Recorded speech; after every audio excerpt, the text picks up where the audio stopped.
Man, they be wrecking. There was a huge fight card this past weekend. Canelo Alvarez versus Edgar Berlanga. Actually, the fight lasted a lot longer than I thought it would. I thought that Berlanga would be knocked out by the 7th or 8th round because he doesn't have a lot of experience. I know his first 16 fights were by first round knockout. I was following him when he was fighting on ESPN for Top Rank. I was amazed by his ability to knock people out in the first round.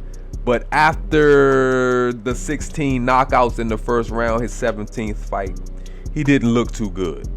It seemed like once his fighters or his opponents lasted beyond the first round, he didn't look too good. Even though he won the fights, he didn't look very good. And until his last fight, he didn't really look good. And so I thought that Canelo would wipe him out early, especially after that third round knockdown. I thought the fight wouldn't go beyond 4 rounds, but surprise me, Berlanga showed that he has heart, and he was getting some good shots in on Canelo. I think that Berlanga realized that he made a mistake when he got knocked down in the third round, because beforehand he kept that right glove up by his jaw. He kept that right hand up, but he let it go down when Canelo caught him with that left hook. And I can tell that he realized he made that mistake.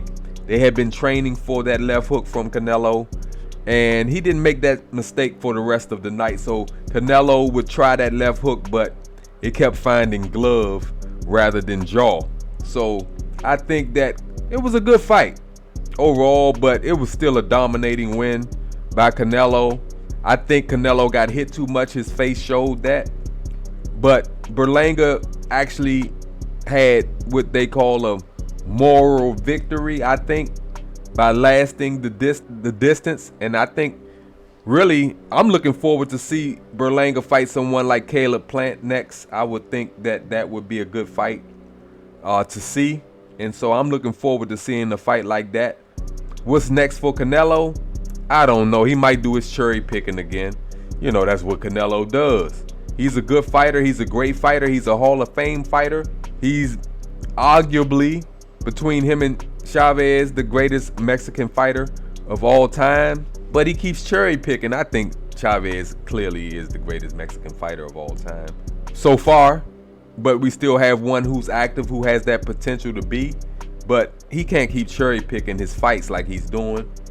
He's fighting inexperienced fighters, very inexperienced fighters. Now, I know Munguia had over 40 fights, but he hadn't fought anyone. So he's fighting a lot of fighters that haven't had big fights. Now, he has beaten some good fighters, like Caleb Plant being one, and actually ended the fight early with Caleb Plant. But at the same time, I think he has to choose better competition.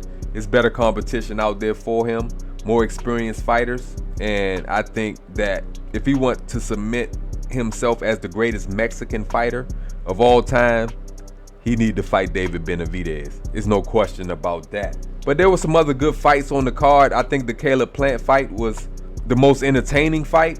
He went down, Caleb Plant went down in the fight, but came back, pieced McCombie up. McCombie was in over his head.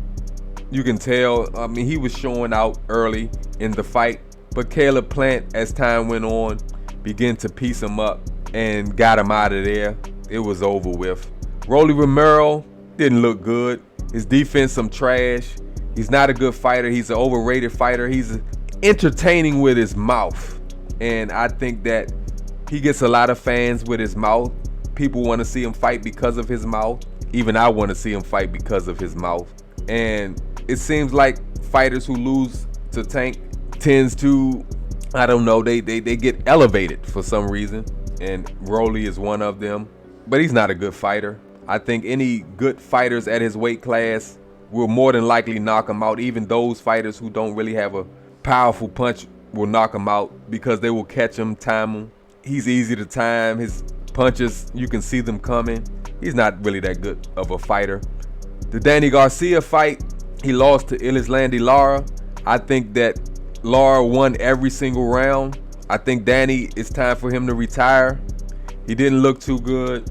He got stopped by Lara So I don't know what's next for Danny Garcia, but I think he needs to retire.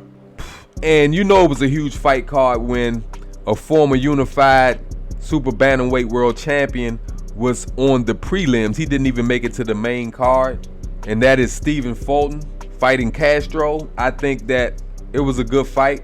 Stephen Fulton was knocked down in the fight.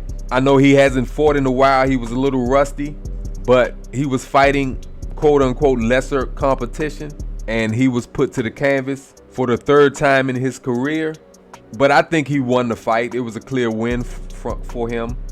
He was piecing Castro up throughout the fight. So I don't know what's next for Stephen Fulton, but he needs to stay more active. And what's next for Canelo? Who knows? He might cherry pick again. That's what it is, folks. I'll talk to you next time.